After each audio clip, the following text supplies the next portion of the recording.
Hello, friends! Welcome to the Romance Writers Room, which is the spin-off of the Writers Room, run by Barrett Laurie, Tiffany Russell, and Morgan Lee here on the YouTubes. I have so many lovely people. All of them are my friends, and they're gonna introduce themselves, short and sweet, and then we're gonna get into the tropes. Start us off, Laura. I am Laura Nettles. I mostly write horror, but I do have paranormal romance in the works. So, yeah, it's a vampire paranormal romance. So, fun times. Yes. Hello, friends. I'm Desiree M. Ortega. I am one half of the pen name Desiree, which is short, steamy romances. So if you're interested, we have 3 books out on Amazon currently, and we have more coming very, very soon, as well as a newsletter you guys can sign up for with a bunch of exclusive and epilogues and all the good stuff. So, yeah, that's me.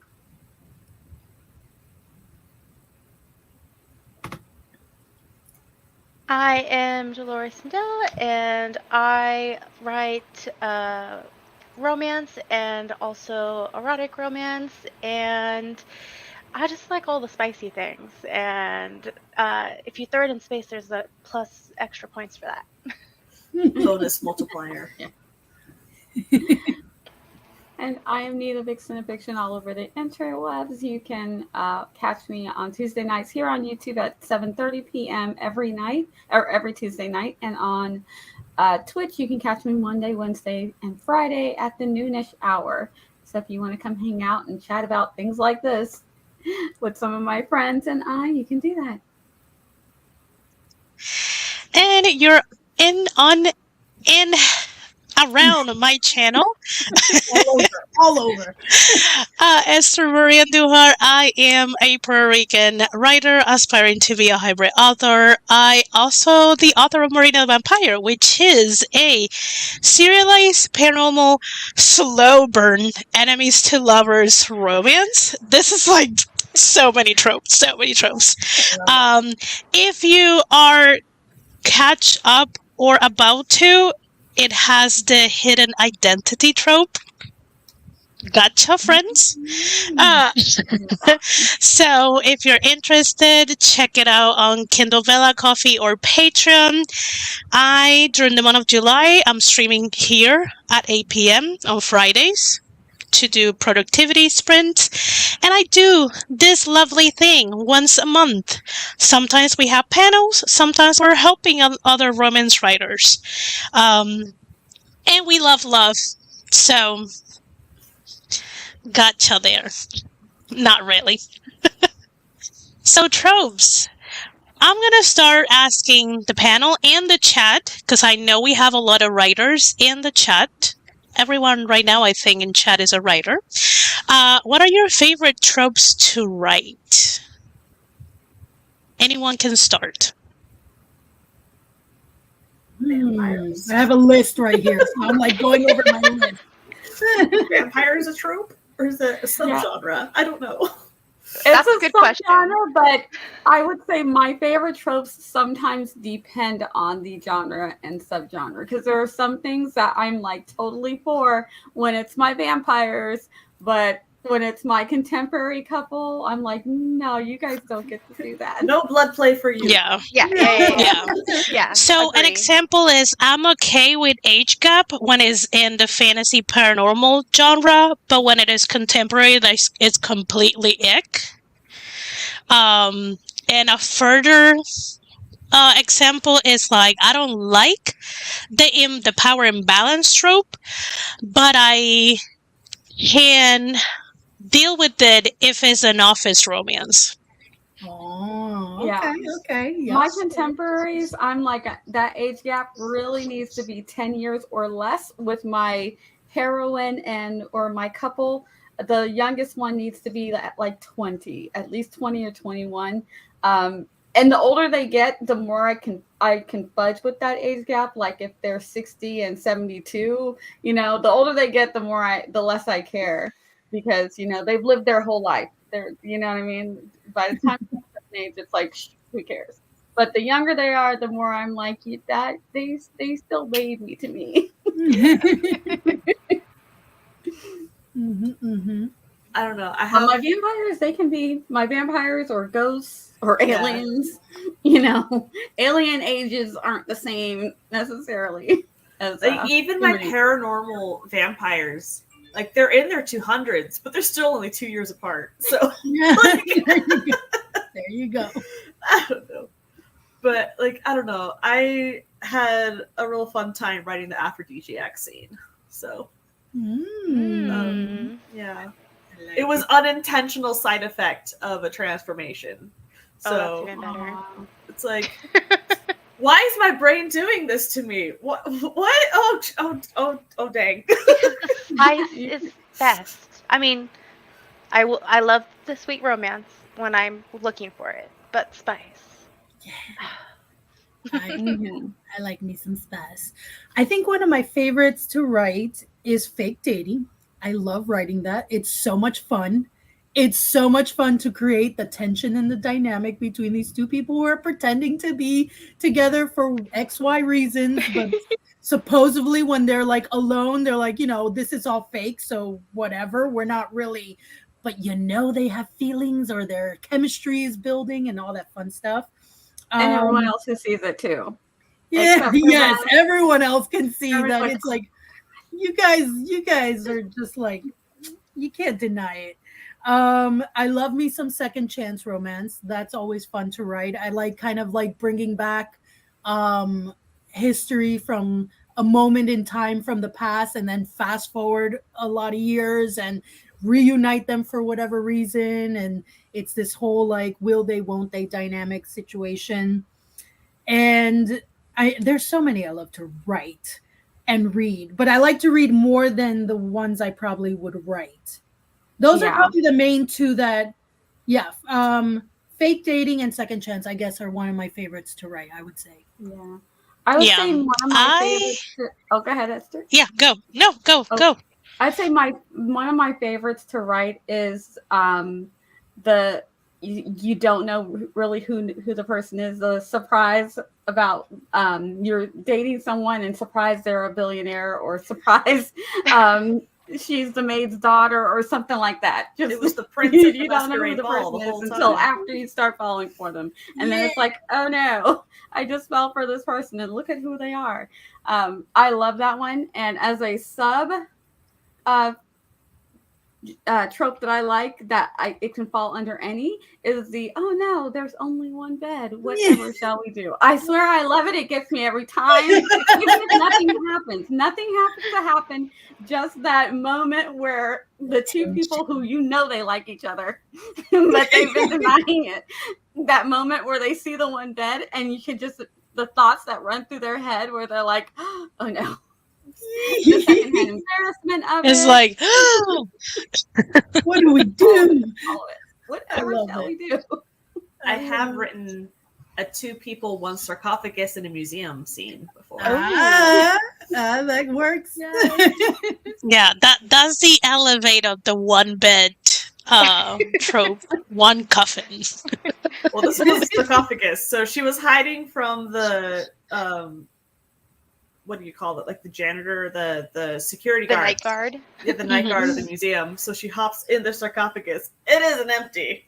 And it's it might be a mummy that has come back to life. So it was fun.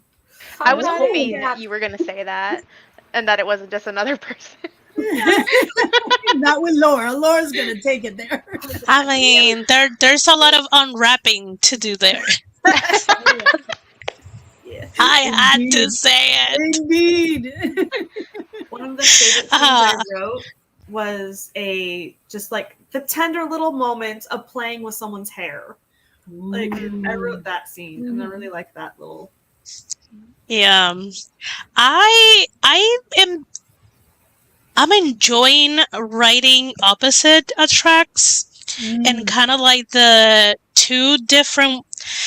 it can be like two different world, two different class, but I don't like to make it like the billionaire tropes that they are ridiculously rich and they are ridiculously poor. I'm like, let's just like they have a few $1,000s more than you. Or do you have very different upbringings? Like that kind of thing. Something realistic. I love the extremes. Give me the extremes. I want the extremes. It annoys me to death. I'm like, give me all the unrealistic extremes. I'm here for it. I would say that I So, like to do the opposites attract in the sense of like we're two different types of people. Like Grumpy Sunshine. like an introvert or an extrovert. yeah, or like different species or different like Mm. having that like cross kind of thing. I like Mhm. that, but I also like the forced proximity. I'm like, you have to be together in some kind of capacity. The and- huddle for warmth Yeah. to survive. Yeah, Yeah. then, like, Sounds like the you're just best. stuck on the same ship, or like you On a need to go planet, to or- a There's a party blizzard. together. Freezing Too out bad, of too bad.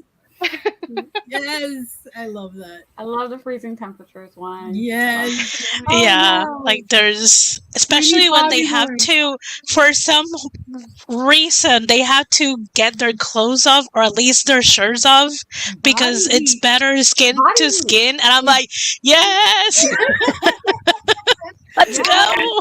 Oh no, shucks. So before getting to the answers on chat, I'm gonna quickly say hi to everyone. Hi, hi, hi. Happy to see you guys here.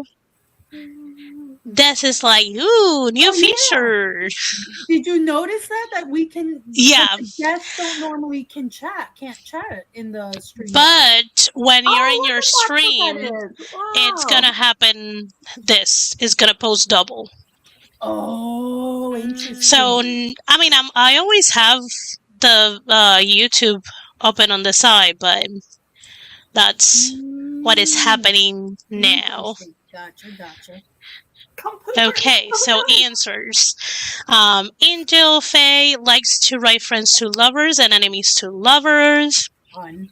Katie likes forbidden romance and enemies to lovers. Rachel agrees with me on the age gap. Mhm. Tiffany's like, writing vamps is hard not to have an age gap, and that is facts. Yep.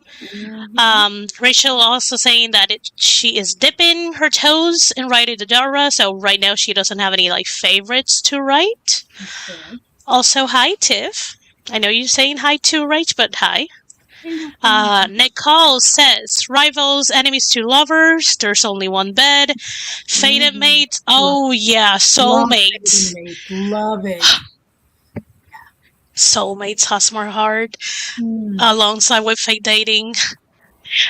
Forced proximity, fake dating, and there's probably more.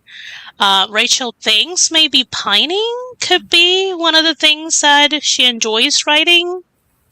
Because I do like seeing that these two clearly have feelings, but one say, so just pine.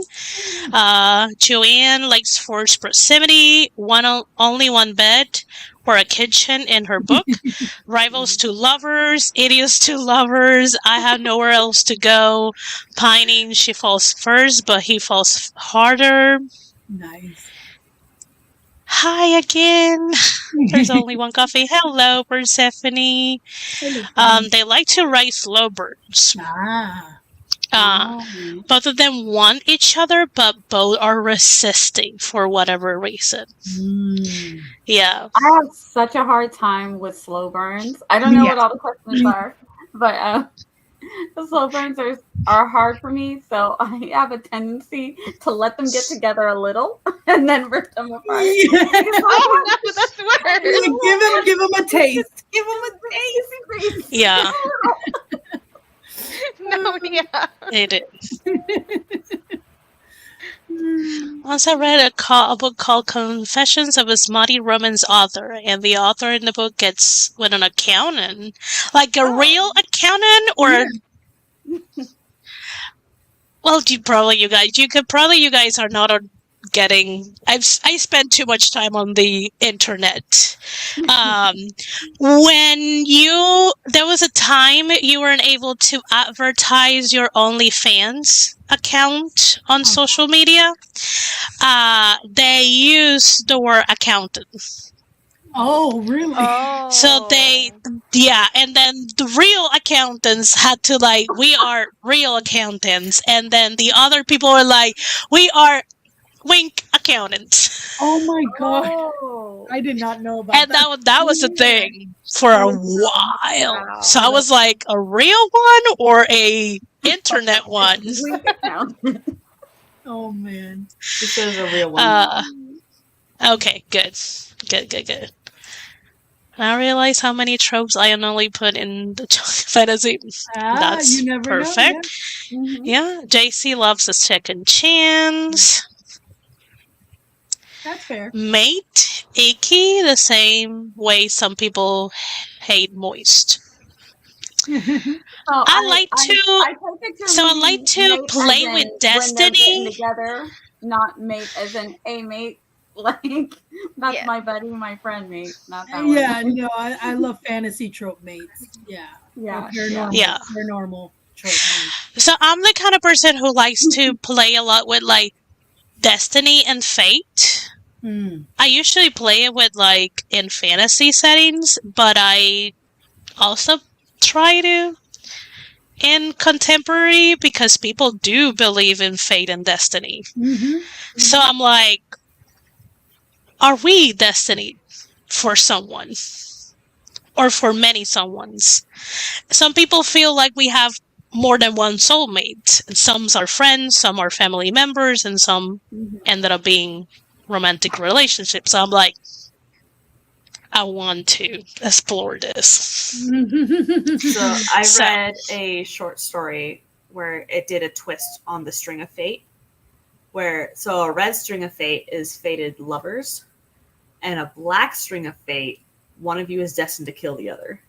Oh, I was like, I like this a lot.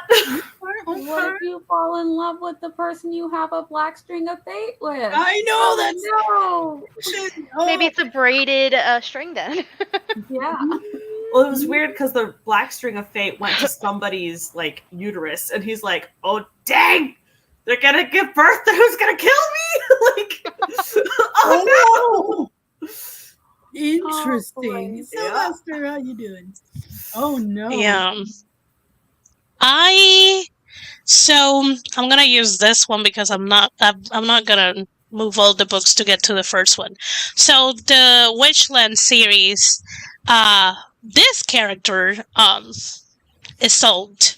She is a weaver, and weaver's magic is they can see the threads that connects people with other people, and she can see them when they're starting to form, when they are strong, or when they are breaking or going bad. She can see the strands that make you family, make you friends, make you lovers, and all that. And that was a cool play on Strings of Fate. So it's not a romance. This is a YA fantasy, but the author really likes romance. And Isolde and Adwin, this is hella slow burn. We're on this is the before to the last book, and they're still not together. Oh hell no. I'm like, this is slow burn, but it is not a romance. No, I can't. And see, that would stress me out because it's a fantasy with romance elements. I would be so nervous. What if they don't get together? No. Oh, their destiny. She can see. She's kind of resistant of him because she can kind of like see what could happen between them. I'm like, just let it happen. Just let it go. He is the bae of the entire series. Believe us. Yeah, I love the idea of soulmates, fated mates, like destined lovers, but I feel like I don't know if it's because I at one point read a lot of like werewolf stuff. Fated mate just feels weird when it's not in that context. And I feel like some werewolf stuff now takes fated mate in like a not always good way. And I'm not saying like dark romance is bad, but it's just like there's a whole bunch of stuff. Like I get a lot of advertisement for like, oh, you should read the story and the story. And I feel like a lot more are like, oh, you're fated mates, but you can break the bond and then go to someone else. And I'm like, is that but that's not how that works. Or like your fated mate is like abusive and then you break the bond and go with someone else. And I feel like it's starting to be weird, like that title versus like soulmates or like destined one or destined lover. Like I feel like those terms are still like nice. Again, not saying that dark romance is bad, but I just feel like the werewolf world thing has like started to poison my view of what fated mate is. Yeah, I don't like when the fated mates go those directions. I like the genuine like soulmate fated mates situation where this is your penguin. This is your person. Yes. And I think sometimes it's because a lot of times authors are trying to, because a lot of people will be like, oh, tropes, that makes it boring because you know what to expect. But in romance, people don't know what they want.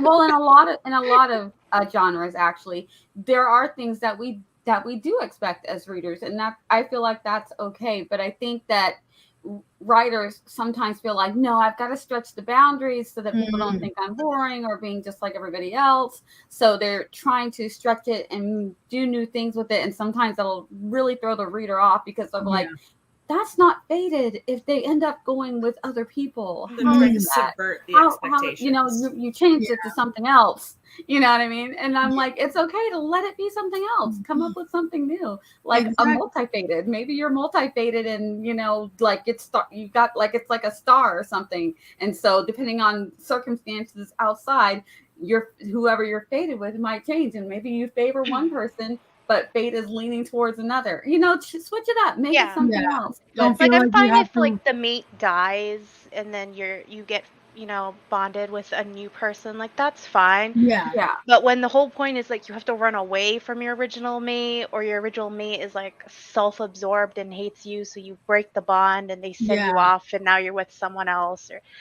like I'm just like I don't understand how this works. Like I'm fine with the trope of like the guy is possessive as long as it's not bad, though I'm starting to lean away from that.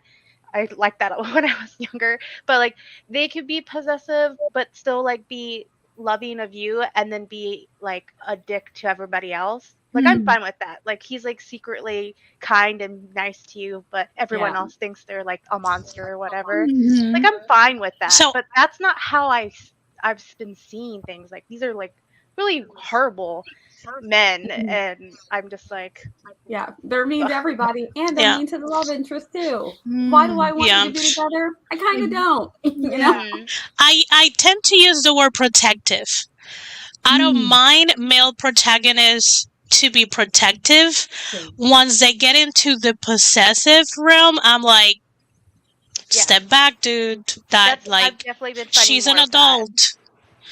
So, and this is why I have, I sometimes like read samples when there is like, he will burn the world for her. And I'm like, because he's protected of her or because he's possessive of her. The vibes are entirely different. Like one could possibly...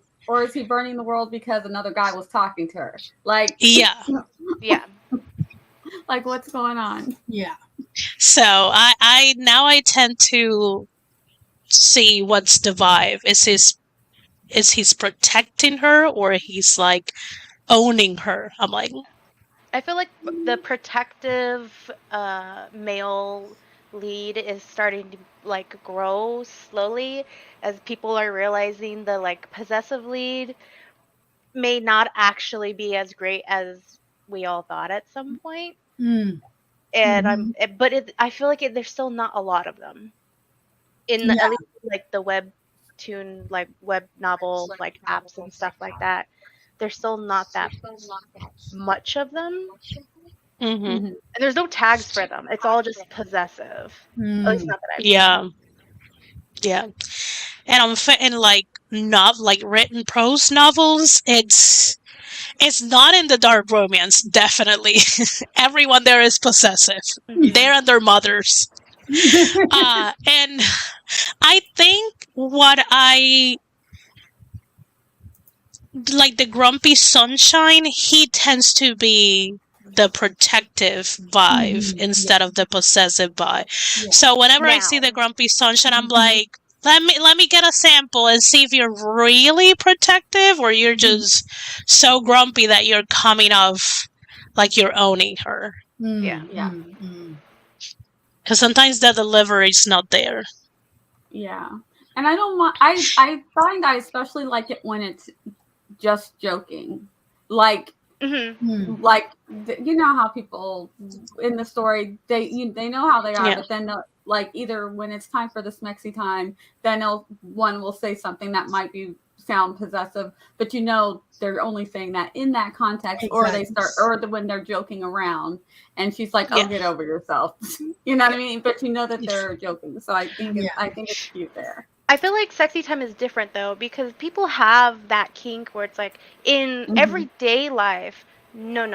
Exactly. In the bedroom or whatever you're choosing to be spicy place, if you want to be possessive, if you want to be primal, if you want to be whatever definition of those kinks are, then yes, I'm fine. Like, I'm good with that. If you want to be possessive and say all the things while you guys are hitting it off, okay. And then next morning he's like the sweetest like cinnamon roll. Like I like that trope where like they're like a perfect like cute person, and then secretly they're like the dirtiest, sexiest person in bed.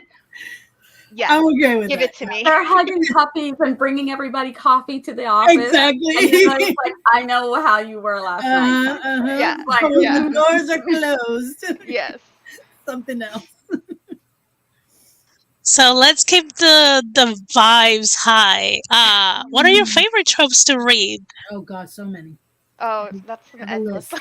Yeah, we have time, friends. We have time. All of them. I'm looking I said, let me pull out I told Esther, I said, I'm going to pull out my list. Have you seen the that little thing where SpongeBob rolls out the receipt and it's going all over the room? Yeah. Some of my favorite ones are I don't like. even know how many pages it is. It's ridiculous. 2, 3, 4, 5, 6. Oh, it's like 8 pages. Oh, that's all. It's like 8 pages. That's fine. That's awesome. Like basically, as long I'm like pretty much I'm good with anything that's not like toxic. What you should do is tier rank your list. What is your actual favorite out of your list? Like, what do you go to first and not? Right. Because I'm like, I gotta break it down to what do I like when I'm reading sci-fi? What do I like when I'm reading fantasy? What do I like when I'm reading historical fiction? I'm like, there's just so many. Holiday flings, vacation. I love a good vacation. Meet the person on vacation. I love those. Because then it's like, is it going to end? Are they going to see each other again? Are we going to get an airport run? What's going to happen? It's a seaplane run. It's especially sad when they don't make it and the plane's taken off and they're at the window like, I may never see them again. And they're watching the plane fly off or the boat sail away because they were too late. They won. I'm looking. I'm looking. Laura, you were gonna have some? I Yeah. have guilty pleasures with fan fiction tropes. Ooh, love it, love it. Uh, I don't mind age gap in fan fiction because like they're not real people. Like it's fine. It's fine. Well, they're not real. It's fine. It's someone's fantasy. Exactly. And like I love the isolation huddle for warmth. I love the character gets kidnapped and tortured and then rescued and then pieced back together by the love interest.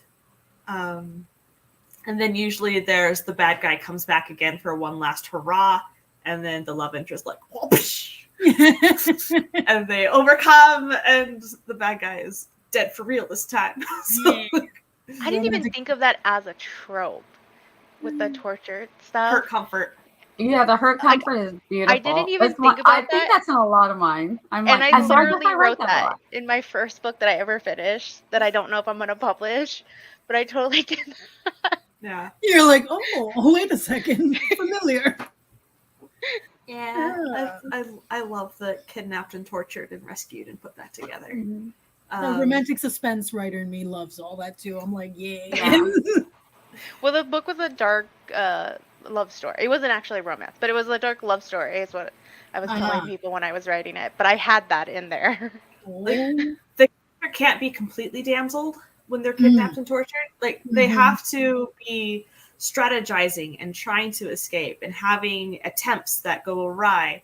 And then we have the dual POV and we cut back to the person that hasn't yet confessed that they love the character, trying to find them and like the pieces of the clues that they are putting together. And then sometimes they get the phone call because the character has been buried alive with the phone. And so they get the one last call to try and like, save me! So they're like, don't talk, save your air. And so they're just talking to the person in the coffin that's buried alive. It's just like, and of course they find the coffin. But I have it in my sci-fi the graphic novel. I have one where the girl, she gets kidnapped and she very cunningly escapes right as the hero guy comes to save her, and she's like, "What are you doing here?" And he's like, and you meet at the door. Let's go to save you. Yeah, you looks like you're good. Let's go. Yep. Oh, that's so good. No, that whole thing was that she was taken prisoner because she had like pretty much sacrificed herself to like save her troops and her people, and because it was like not opposite attract, but like what did I like the Romeo and Juliet kind of thing where the prince from the people who had taken over her kingdom was started to fall in love with her while she was prisoner, and his dad was like torturing her and stuff like that, and like he helped save her because his like growing feelings for her made him already realize, but he was starting to realize that his dad's idea of this perfect society was not actually very perfect. Dun, dun, dun. Yeah, when it comes to reading, oh, there's so much. I mean, I love me some Second Chance, friends to lovers, enemies to lovers, or like the hate to love, enemies to lovers situation. Forced proximity. I love me a marriage of convenience. I love me an arranged marriage. I've read it. I love a meet at the altar. Yes, there was a contemporary I read from Carrie and Cole, and both hero and the heroine signed up for one of those like kind of married at first sight situations, and for reasons, and so they met at the altar, and it was this whole thing, and they feel like they got it wrong. They're like, this isn't what you promised me, and this wasn't what that's not the type of person I wanted. And but of course they were perfect for each other, so that was a lot of fun to read. I love me a grumpy sunshine, but like usually the grumpy is usually because it's usually the hero has like some form of trauma or something, so they kind of put a wall against the Social world. anxiety. Yeah, that, I mean, all sorts of things. Like one of my favorites, he was in the military and he was a SEALs and he went through a really traumatic past before all that, and so he kind of shuns the world and puts this barrier. And then here comes this really beautiful sunshine who's like, trying to bring some positive into his life and all that stuff.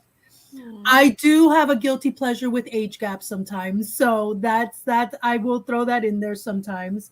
I like a reverse age gap where the male is younger. That is a lot of fun. I would read for love that. when- Yes. Something's gotta give. I'm like, That is "Don't that. you?" I love that. And then, of course, fake dating, found family. Those are probably some of my favorites, just to name a few. What about defend your honor in a duel? Ooh, I'd like half and half of that. It depends. Yeah, Depends on the genre that I'm reading in, because I'm like, yeah, that one's gonna depend on me. Because sometimes I'm just like, come on, guys, talk it out. She's obviously not that into you, dude. Especially if it's contemporary. But if we're going historical or fantasy, I'm just like, how's this gonna end? that's the thing. My dude better kick this other guy's butt. Let's go. Come on. Historical, fantasy, or paranormal, there's so much more to get away with, like that I would read that I wouldn't do in contemporary. So it also depends on the I'm genre. like, let's be grown up, people. Come on. Yeah, Come like I'm on. reading a webcomic where they did that, where they were dueling for her honor, but really the male lead was dueling to teach the other guy a lesson, because she didn't need her honor to up it. Like, she's like a self-confident woman. She actually hated the whole idea of this. And she knows that he's overpowered and could kill this other guy, but it was more to put the other guy in his place, not for her benefit. Okay, yeah. I was like, I like that idea. Score. yeah, that check. Love it. I mean, I've said it so many times. I love fake dating. Mm-hmm. I'm like, I pretty much can't just put a sticky note on my forehead. I like friends to lovers. I do like second chance. I like when the guy, they're not a father, but they are like a father figure or old brother figure to someone. And that kind of like makes him more human, because I don't know why they don't give guys on some romances don't give guys feelings, and I'm like, they have I to. know. They have feelings. Mm-hmm. What else? I love me a lot of vamps. I should have made a list, but I was telling Laura backstage that Amazon has me a little pinned down. They are now recommending me sport romances, because apparently somehow I ended up interested in sport romances. And then what was the other one? Holiday things, but that's because I'm writing one, so I'm reading it.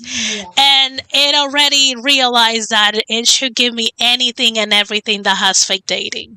And it's like, my Kindle recommendation is those 3 things. Only those 3 things. And I'm like, you can put a little friends to lovers, stranger to lovers. You can diversify. Second chance. Yeah, you can diversify. No, it's just everything is holiday, sport romance, which usually sports that only happen in winter. Maybe it's Random, just a winter but thing. Yeah. Maybe You got it's a because of winter the thing. holiday. Maybe.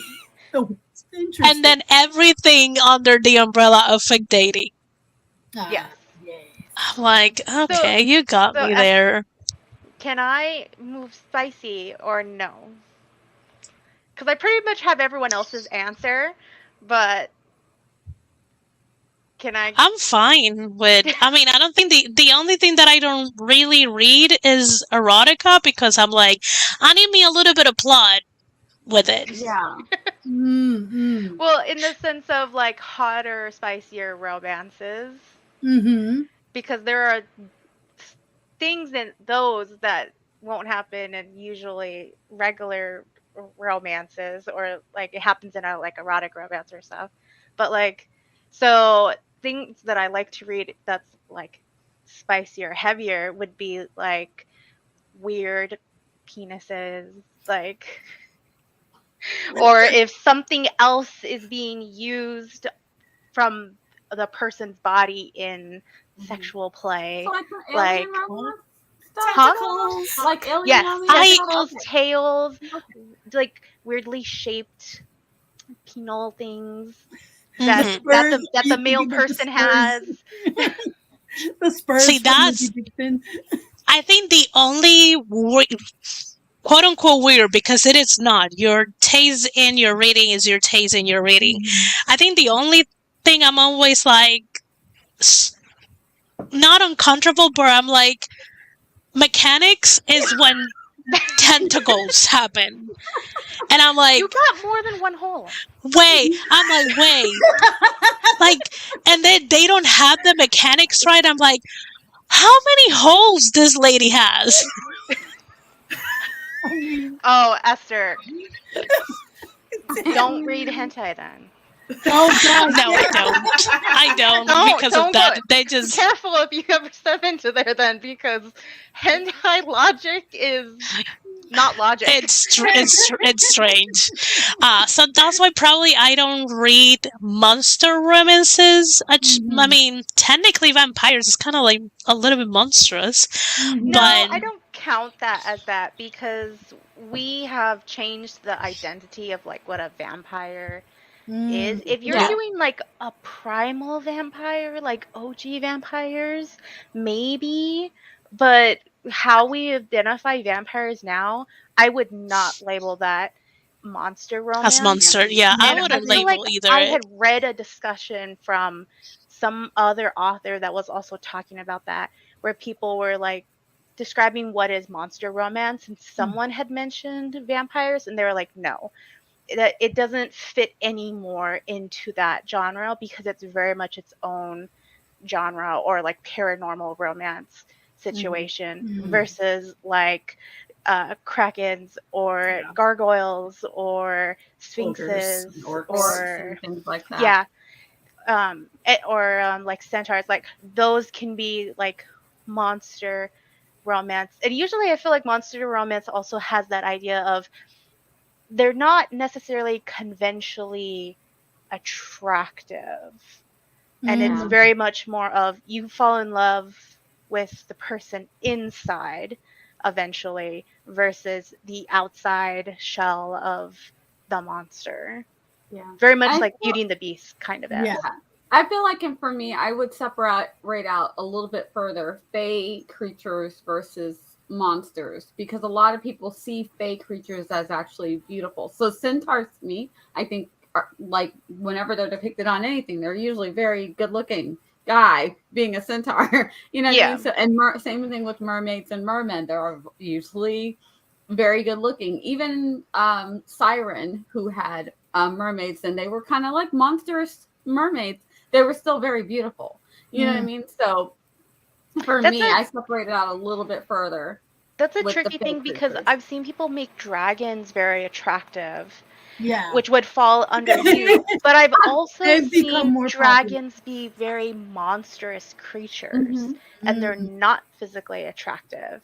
So they would fall then in that. Yeah. That's why I just put, Them if it's together. not always, if they're not usually human, like a vampire that's literally just a human and they have something Reskinned. special about them, then they're, to me, they're classified under monster.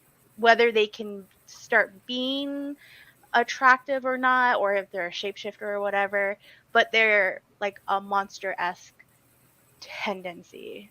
And I think just vampires have evolved after Yeah. many I decades think of werewolves writing too. Yes. vampires. Yeah, absolutely. And a lot of the times, vampires are allegories for a lot of other things and topics. They Yeah. tend to portray a team rather than a creature. Mama Maggie, there's a shifter for Wow. anything Pretty Yes. much. Yes. under the I love sun. me some dragons. Well, right If now I would it's- say dragons are getting popular too right now, Yeah. as well as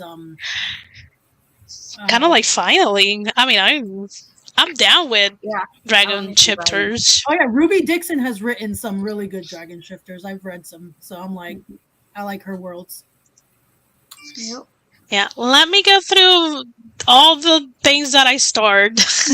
I was like, oh, we got friends to lovers, and wait, this is I didn't unstar the ones that I already this talked one was about. the first one. Okay. Let me find. I was like, why I have so many star things? I'd Because also you haven't classify, like, unstarred. shifters and werewolves under the vampire paranormal thing separate from monsters at this point. Okay. Yeah, paranormal. Yeah. If they're in the human form when they are doing the romance deeds, that's probably more paranormal. yeah, exactly. Well, I feel think like my dividing is more of these creatures have been modified so much now to like what we view them as versus these other monsters are new and people are just playing with them. I feel like that's really my thing, because like primal werewolves, just like primal vampires, are horrible. Like as someone who's getting more into like Aztec mythology and stuff like that, there is a Aztec vampire sort of. It is terrifying. Like that, I would put under monster. I don't remember the title, but I have read a sex scene where the girl is a human and they are technically bestiality because he was in his wolf form. He didn't shift for it. I'm like, why am I reading this? I'm like, I already started. Let me commit to it. So after that, I was like, not anymore. So Katie loves enemies to lovers, and the opposite attracts. Mama Maggie loves broken people who rebuild their lives because they want to be better before getting serious.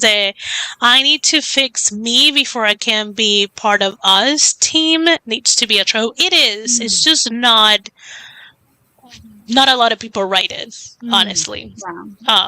Yeah, and I feel like that's probably because a lot of times when people go into reading romance, they really want to see the couple interacting. So it's hard. It's a little bit harder to pull that off if one person's like, I'm really not into seeing anybody. So you just have to make it work. And I think that's why there's probably not as much of it as there could be, because people might say, well, that's more women's lit or something like that, because maybe it's all about more like happily for now and a little bit about the romance, where romance typically is literally about the couple. Art is about the couple. Nicole says favorite tropes to write are the same to read. Angel, as for reading, I love the one that has some steaming scenes, like the books of author Carrie and Ryan. Rachel says, a knight who's really bad at being a knight, trying to rescue the princess, but doesn't realize she's a fae. But she likes him and uses her magic to help him and makes seems like he's capable. I like this. I love this. And then there's a cat who's secretly some goblin monster that eats anyone trying to ambush them as they sleep. Or maybe the cat is the princess and reveals herself later. I don't know. The other way. Write it. That's awesome. That is so fun. That is fun. That to me is kind of like a very whimsy romance right there. Mama Maggie likes Broken and Broken. Persephone, I like the whole die and be with me forever. That's usually a feature of vamp romances. Likewise, the whole I'm dangerous and possessive aspect of werewolf romances. And then I start this in a very weird way, so I'm going back and forth. There's the only age gap romance I like was 200, but look 25 Empire fell in love with a 40-something woman. I can't remember the name, but it wasn't really an age gap. I mean, we said that we are kind of like loving, well, not all of us, but some of us like the older women, younger guy. And to be honest, I have written age gap and it turned out okay. As long as they're both adults and consenting adults. Mama Maggie doesn't like spice that gets in the way of the story, or the smexy time doesn't make sense. I'm like, if I had to stop to understand the mechanic, it just loses the spice. In Persephone, you can write supernatural creatures with more humanity or more monstrous. I think that's the appeal. That's true. Let me see what you guys have chatted.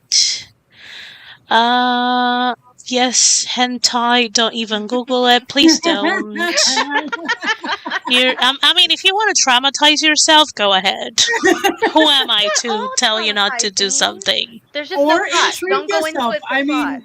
mean, we don't yuck anybody's yum, so maybe if it intrigues you, have fun. Plot and hentai don't go together at all. Yeah, no, they don't. Eva was like, I don't read romance, which is probably close related to how very little importance physical appearance has on my sexuality and relationship. Maybe I should read monster porn. Okay, that's different. Maybe. Monster erotica. Eva, I don't know. Oh. Yeah, there's were anything. Oh, yeah. Let's see. I've never read any werefly before. Oh, I mean, there's probably someone out there. You never know. So, Mama Maggie mentioned a were spider. So, Ooh, no. I don't like spiders. But there's the spider That's woman in something for Japan, and everyone. she's the cool. fact that other cultures have different versions of werewolves or were things. So, because I was gonna do something. Emu shifters. Love it. Love it. I did research on a idea that I still have as an idea, but I'm not ready to write yet. And there really is. Other cultures have where whatever, and it's based off of like where they live and where they're at and stuff like that. So there definitely is that like where anything. Yeah. It's basically just based off of where the culture is. Like if you want to do vampires in the Philippines, you're going to get things like the Manananggal, where she literally splits in half and her legs stay behind and her top half flies. And Oh, wow. Unborn children. Oh, okay. Yeah. So. Holy moly. Yeah, and a lot of like minority cultures, vampires are much more feminine than they are masculine. And it's a lot of like revenge kind of idea. Yeah. And the little bit of research I've done. Yeah. Yeah. So, before we get into the kind of spicy question of what we don't like or what we can live without, Eva has a question for us. Do we write romance with sex on page or off page? I mean, we know this answer. If you guys read Desloray, I'm not gonna assume you do, but if you know, you know. Yes, I read on the page. It is. It is. But honestly, so far, all I've written, both in my romantic suspense under my name and the Desloray stuff, it has been like a level 3 spicy. So it's kind of like it's tamed spicy. Yeah. Compared to like spicy. Wait, what are these levels? 1 through 5. So 1 through 5, usually, 4 and 5 are spicy. 3 is like you're in the spice, but it's still slightly it's not as long or intense as maybe a 4 and a 5. Okay. Mm. I was like, I need a definition for this. I definitely do on the page and very intense. I've never written anything close door. Quick parentheses. I'm gonna run and get my food and come back. Literally, they are outside of my house. Sounds good. Okay. But keep talking about the sex. Yes. I love it. For Crimson Strings, it's on page. On the page. Yeah. And right now, there's a threesome on page. So eventually we will get the threesome between the two vampires and Satan. So that's going to be fun. And Eva, to answer your question, a 5 would be erotic romance, which there's erotic romance and there's erotica. They're actually two separate genres, situations, subgenres or genres, whatever. So yeah, a level 5 would be erotic romance, where you would get the type of sex on the page you would get in an erotica, but the story itself is still a romance. With plot. Yeah, so with plot, yes. So it's still a romance. So that would be probably a level 5, yes. Yeah. So something like Katie Roberts. Yeah. Like the Dark Olympus series. I haven't. Because that's classified as an erotic romance, and there's a lot of sex in it. Yeah. So that's definitely a 5 fire alarm 5. Yeah. And the for me, the stuff that I write for Vixen of Fiction, any romance, is going to be like very minimal to close door. So you'll like things will lead up, and then we'll just close the door on that at some point. But under another pen name, I will do probably a 3 to 4, according to the Des Luray. I know, that's why I was like, number of peppers. Our meter, our 1 to 5 meter, spicy chili peppers meter.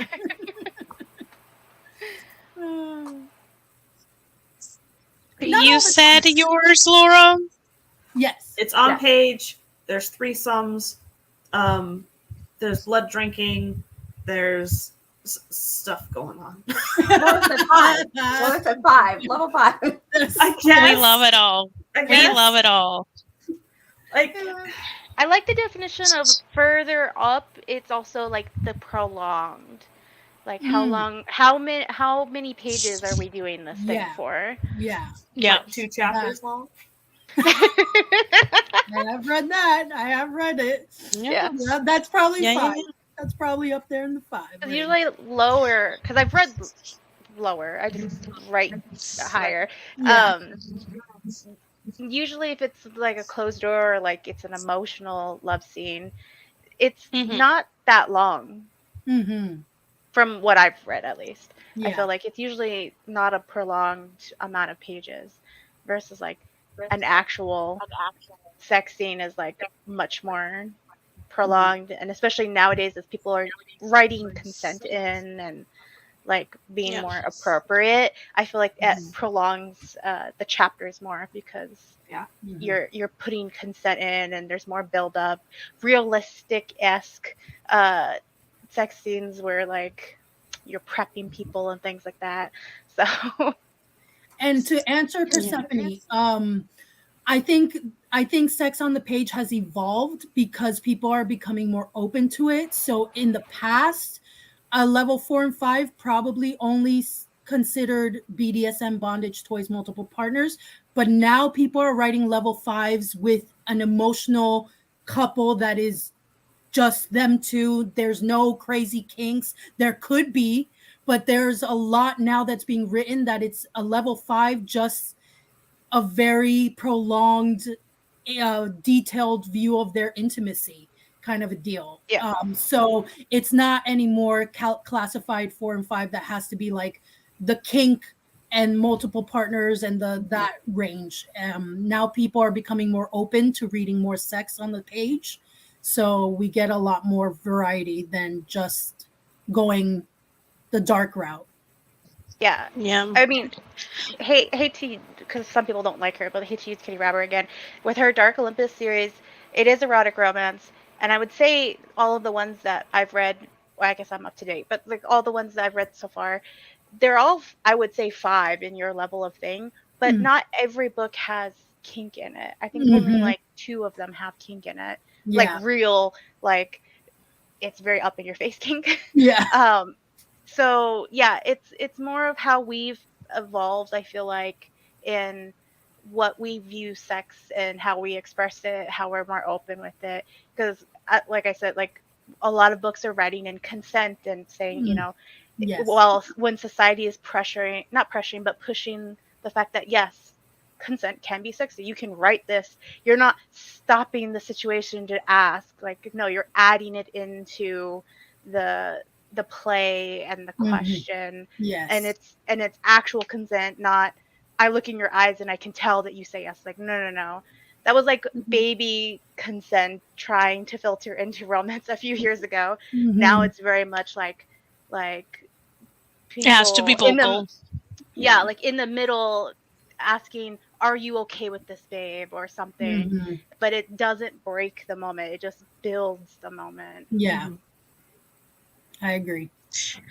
So for my part, the Esther Marie Andujar, that's mainly for YA. Maybe a few middle grades ideas that I have. If I ever venture an adult, it's probably not gonna have any sex in it. Now for my pen names, I know the one where the holiday romance is gonna be at. Anything that is wintry is not gonna have sex on the page. Anything that is summer is hot, friends. So take that as you will. And the like paranormal fantasy, morally urban fantasy and paranormal pen name, I'm just gonna let the story decide once what it wants to have. I'm not gonna overthink it. Mm. So So now we're gonna go. Yeah, go. I've read some dark dark romance. Same. And one of my favorite versions of consent in the dark sphere is like captor captive. I won't touch you until you ask me to. So there's the whole starvation aspect, and it's like that's fun. I have read those. Yes. Yeah, Yes. Mm-hmm, mm-hmm. Yeah. yeah, it's dark. So Yeah, that's a whole other. Yeah, I've read some dark romance. no. Billy Cole has written some fun dark romance, but yeah. And Sienna So this Simone, is pretty much Sierra Simone. yeah. Go. Sorry, Yeah. go on. Yeah. So this is pretty much what Mama Maggie asked. Is like she asked like which tropes will you DNF, and I'm like tropes you can live without. Yeah. 'Cause I Like don't know that and a I'd be nice in it. and the nice way is like what tropes are you going to trash? The serious bully, when especially when the bully is bullying the love interest, I then don't want you guys to get together. Even if he tries to redeem himself, I'm like, good for you, now move on. And that's just how I feel about it. I'm like, I'm glad that you've made some changes. Now move on. She she does not need to be reminded of this, of you who were saying and doing all these horrible things to her. No, I'm just like, that one's really, really hard. If the person's just an absolute bully and like, you know, shoved her in her head in the toilet kind of thing, and I'm just like, no, I'm just not gonna want you guys together. I'm just gonna always be like, For me, seeing you a certain way together. I'm just like, no. But I am for that person redeeming themselves and changing from being a bully, but also move on. for me, there's That was levels hard of bullying.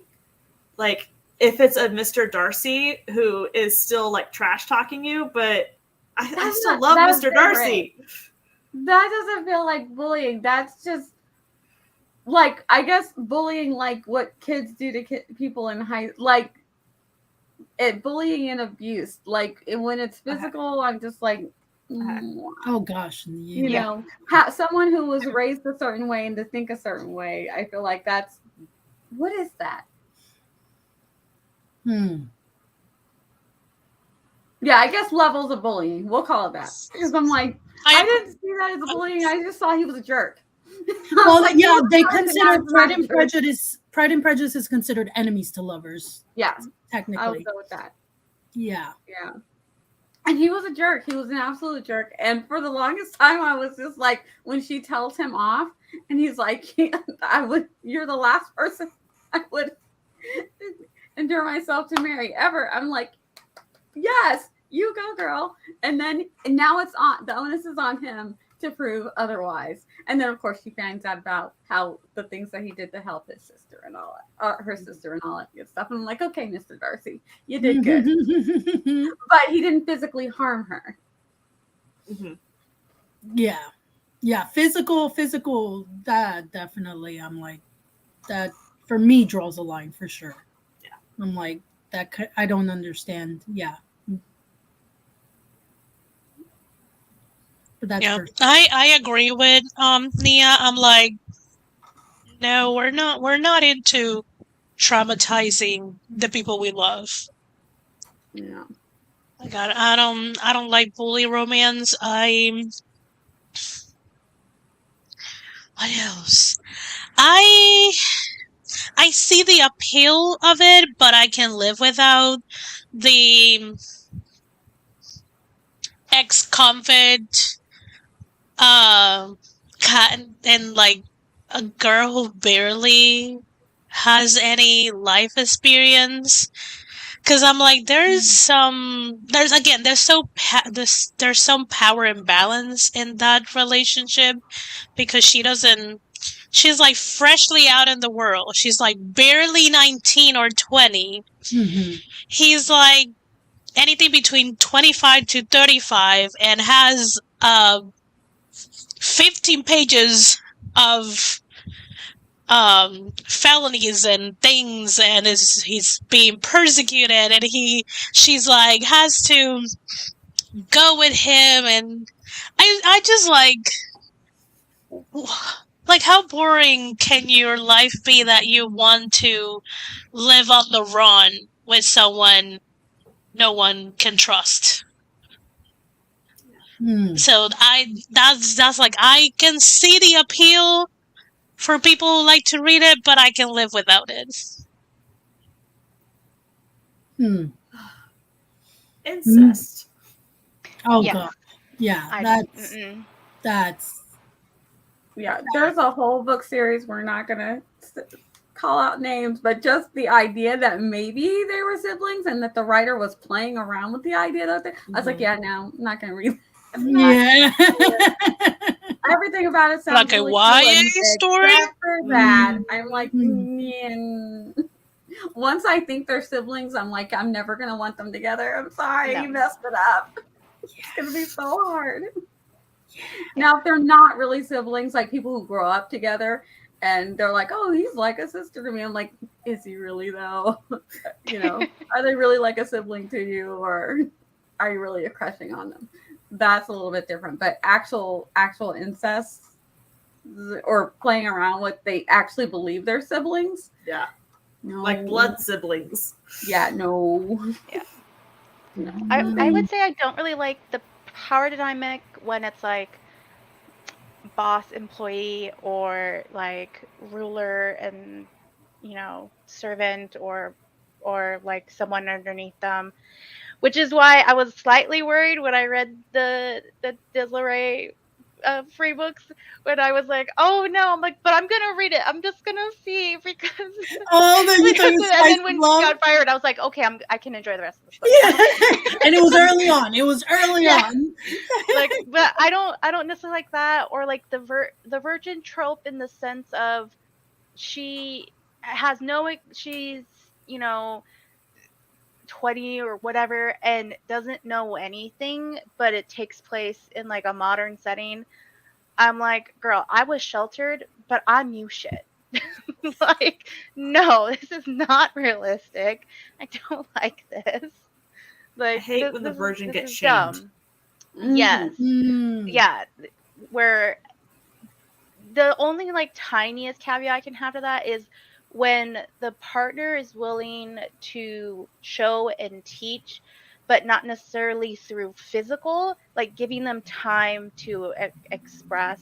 And I've really only read like one webcomic that was like that, where they're like willing to like, you go explore, and when you're ready, come tell me, and then we'll move on.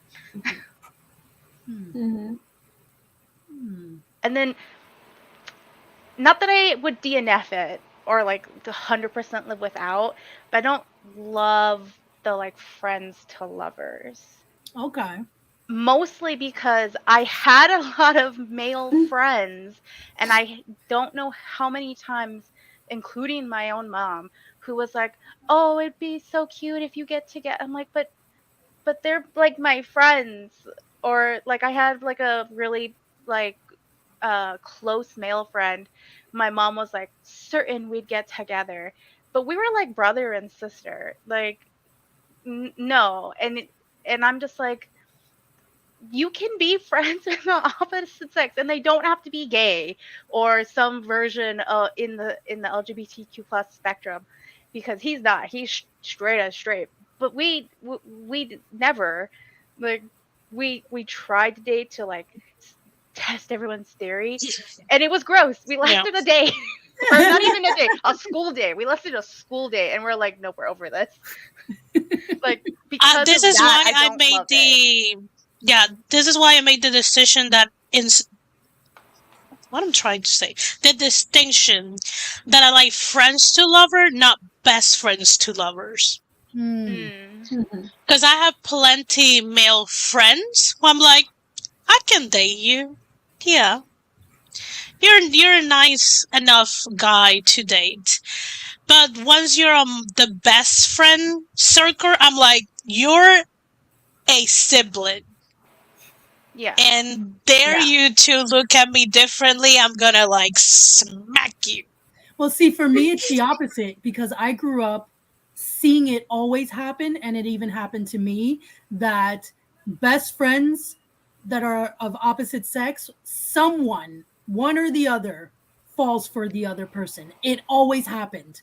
It happened with my best friend personally. It was apparently he was in love with me for 5 years and I didn't know. And I everyone's like, how did you not see that? I was like, they were just my best friend. And he wasn't a best friend. Huh? He was your best friend, but you weren't his best friend. Yeah, apparently, exactly. Girl, You were the girl in I do have a talk with all of my male friends. Once I'm like, nothing's gonna happen between us. I'm like, so we need to talk. And they're like, oh no, yeah, this is the friend talk. Like, this is the line. Don't cross it. If you think you're gonna cross it, let me know so we can reassess the friendship. They might not let you know, because I would constantly be like, every time people would try to put us together, I would outrageously be like, no, they're like my brother. And this whole time, and then you just I was crushing crushing their soul. It was just like in the book, Deb. Just like in the book. Just daggers to his poor heart. So I've experienced a lot of the dynamic where someone in the best friendship does fall for the other one. So for me, it's very realistic and can happen often. So yeah. I guess it depends on your life experience and different. So yeah. I would agree with the Esters, because I have dated a couple friends, and I've rejected a friend where they've ruined like the friendship. But anyone who did go like into a level of like best friend, I would never. But that's why I challenged myself, and the sci-fi romance Project Sci-Fi Romance book that I'm writing does have friends to lovers, because I'm like, you know what? I don't read this. I don't like it. Let me just try to write it and see if I do absolutely hate this or not. Just to see. So you both first Des Lorey books were just not on your radar. I will tell you, I haven't finished reading the crush one. It's okay because that's like the epitome. I want to finish reading it because I'm like, I'm gonna support, but this, I'm like, no, this is horrible. I get it. You're not if you're not into defense to lovers, then it's so not. It's so not your thing. That is so funny. She's like, I want to be supportive, but it's not my trope. It's like me reading Tiny Shivers. I'm like, I want to be supportive. This is creepy. I'll heart everything Laura puts or like post it to my story, but I can't. Laura. I'm pretty much a wuss for horror. So. I'm hearing everyone else talk about it. I'm like, no. To JC, where she says, "Wait, what about Game of Thrones?" No, I do not ship those siblings. I did not ship those siblings together. No. I was like, ill. Do not want. I never watched it. Even though I like the characters on their own for different reasons, I thought Cersei was a perfect, really evil person with absolutely no moral compass outside of her needs and wants and what she wanted for her and her family. So I thought that the actress did great and everything, but ship that sibling thing absolutely did not. And with Jon Snow and her girl, that's different. They didn't know who they were. It's like an aunt. She's like a distant aunt. It is exactly. It wasn't. They don't know. They people didn't know made it a lot more. I was like, they're like, it's not as close. Yeah, that's like somewhere down the family tree. I'm like, I'm sure that there are royals currently that are closer than that. Than them too. Yeah. There are royals that are they're related, but they are far enough that it's not.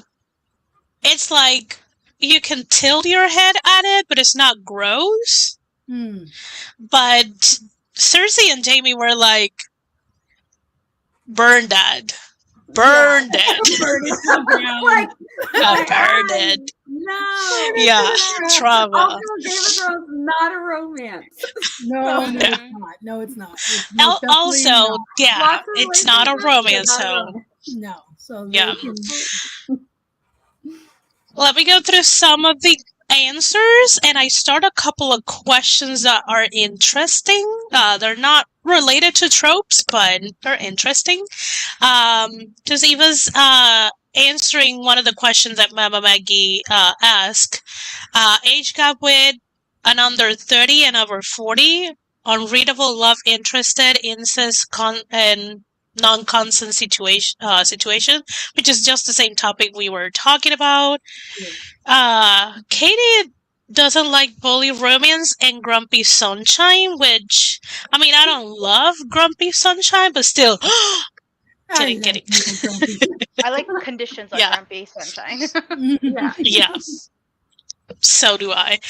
Persephone, no extreme age gap in humans, no bullies, no rape to romance, 100%, no incest. JC says fake dating and enemies to lovers. You are lucky that you're already my friend and that I love you. Love you, so fake lady. You are lucky. More like rivals to lovers. You know what I mean. I like all definitions of that. Oh, there's that. I was having sex as a younger YH reader. I think, okay, this is an answer to another question. Yeah. Abusive lover, abuse to lover, mafia romance, unless the guy is actually a sweetheart. Even there, I'm like, you're. Oh, I don't know. I will read. I like dark romance sometimes. I've read it. I have a very my imagination never stopped. This is why I don't watch a lot of like horror or suspense or thriller, because after I see the movie, I just keep thinking and overthinking, and then I'm like, well, I cannot sleep anymore. horrendous age gap in contemporary romance, and all the stuff we have mentioned. And then Rachel says, I don't mind the naive plus worldly if both characters work on themselves before the romance really kicks off. Both grow and then realize feelings, which is, yeah, it's true. So Eva asked the question, have you found your readers? If yes, does this keep you wanting to write for the same readers or excited to branch out? If not, do you think your tropes are limiting? I haven't published a romance yet, so Yeah. I haven't published a romance yet. Okay. So, but the way that my channel was before, I would publish snippets of mostly the sci-fi, and there were some more like the YA-ish level of the romance. So just more cutesy stuff. People seem to like it, but do I think I found my audience? No, one, because I changed my whole channel, and I don't know if any of those people are still actively watching Authortube stuff. So I don't know. And for my pen name, I'm mostly just talking about what books I'm writing and similar books to what my books will be. So once my books are out, and if they are so inclined to read them, then I'll find out if I've actually found my audience, because I do have, it's most of the books are contemporary, but I do have the historical one that I want to do. There are a couple of historical ones, and I also have the supernatural one. So will they all want to read those under that one pen name, or will I have to have another pen name for like supernatural stuff? Because some people don't, if they're reading contemporary romance, don't want to read supernatural romance. So I'll let you know.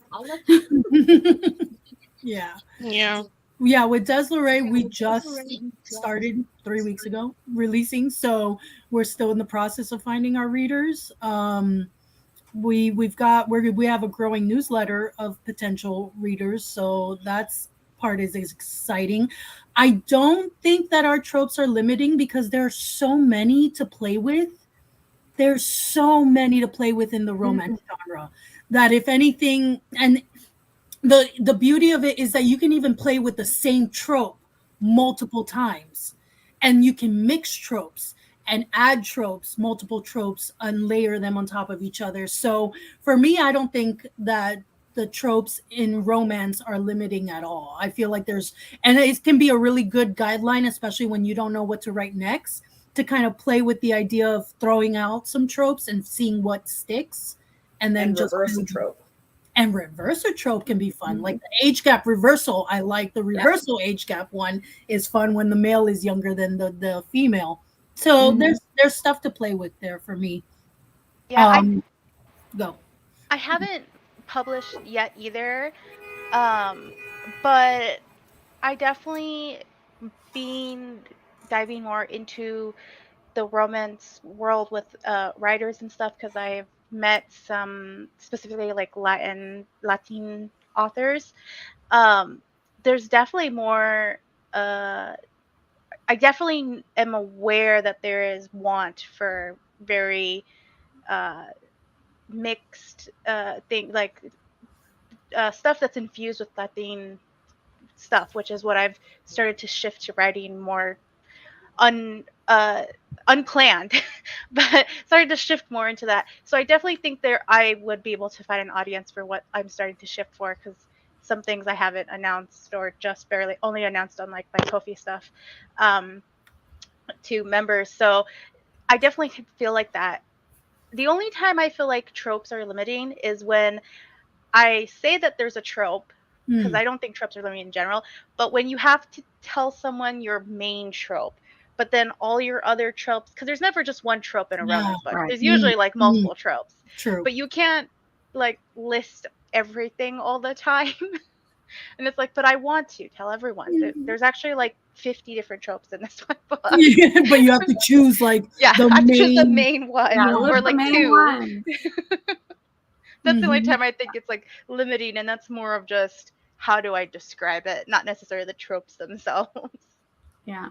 Yeah. And a lot of times the good thing when you are writing, especially if you're writing a series or if you're just writing multiple books, is that one might be friends to lovers, but the next one might be rivals to lovers. One might be boss to lovers, but you didn't know that the guy was your boss when you met him in the bar, kind of thing. You know what I mean? So, Mhm. so the power dynamic when you initially had the chemistry wasn't there. So you have the opportunity to write in your contemporary novels so many different main tropes that if someone doesn't like one, they might like the other.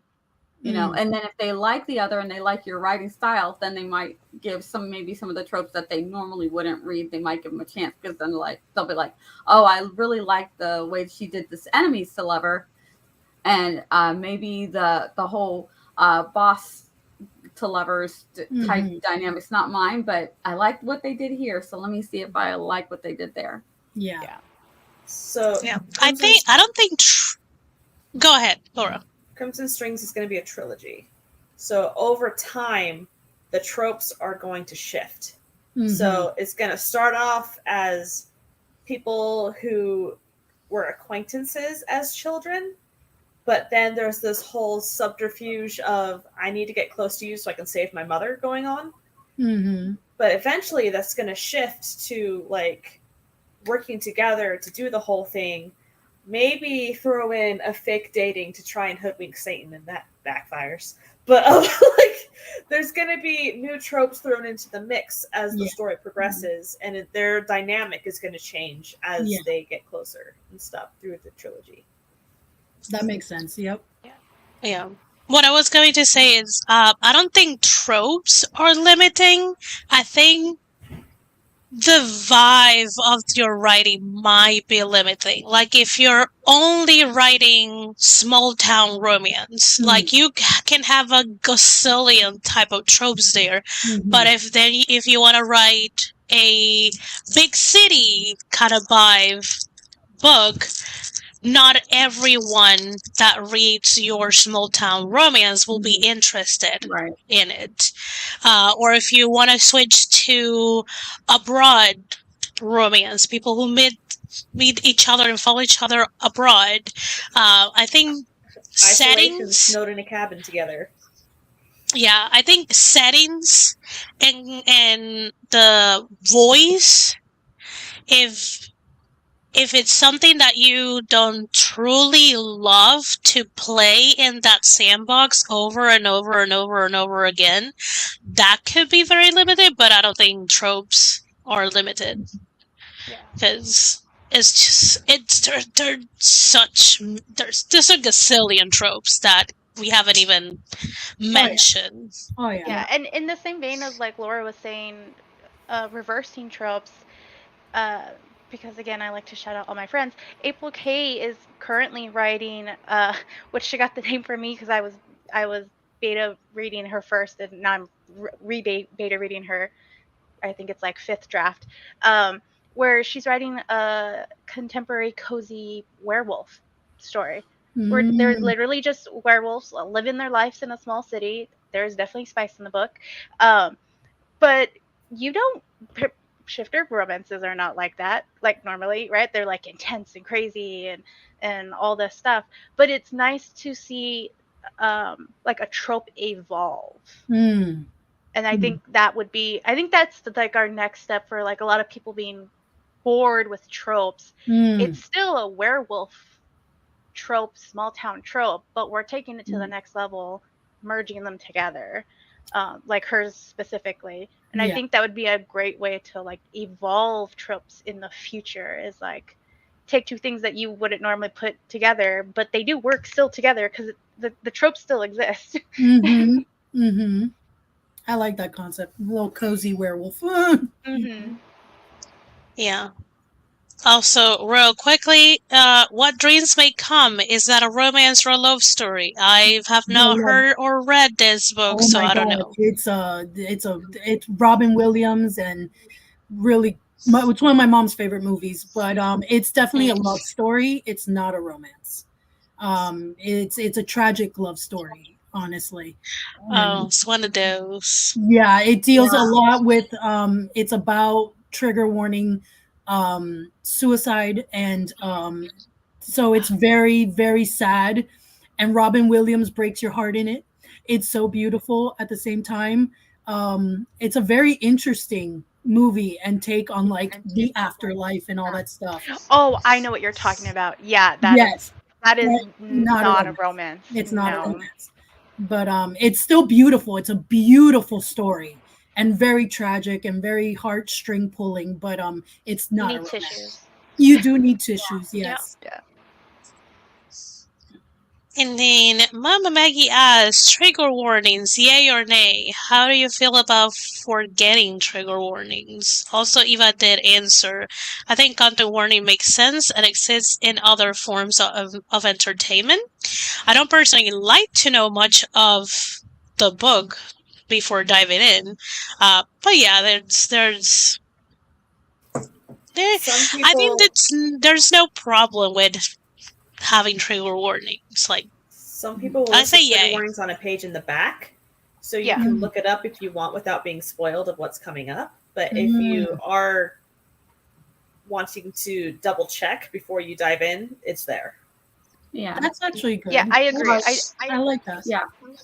Yeah, I agree. I don't think it necessarily needs to be out front, like even in the advertising. There should be a place where, like, in the advertising, because I know some of this talk is also about that, where it's like, oh, it's spoiling things. There should be a point in the advertising where it's like, if you want to see trigger warnings, go to like this page on my website, or like on Storygraph, you have to click the see more button to see the trigger warnings. So you have to Yeah. opt into seeing it. Or like Laura said, like have it at the back of the book or something. So it's still there for if people are unsure and they want to know. Mm. But if you don't care, then that's your choice. And don't be mad if you didn't know, because Yeah. Yeah, you had the option. Yeah. Yeah. And I I've would seen do content authors who like put on the blurb, like there's content warnings, Yeah. adult topics, things like that. If you want to know specific, this is where you can look at the list. And I'm like, that's smart. Yeah. Mm. Yeah. For access purposes, if you're advertising, then yes, I would do it where you can go to a website and then click here if you want to know what the content warnings are. And for your book, if you can put in the front, if you need content warnings, go to page such and such in the back. Mm. Hi. That way, because if you are doing a paperback or hardback copy for access purposes, not everybody has access to the internet at all the time. So to have it in the book somewhere if they need it is convenient. Mm. And you will miss some super niche triggers that you don't know about. Yeah. But you do the So- best you can. Yeah. Exactly. And that's where I'm like, don't get upset if you didn't necessarily know, because I've seen where people get upset because, like, oh, this one, like you said, like really niche thing is my trigger and you didn't tell me. I'm like, but how am I supposed to know that?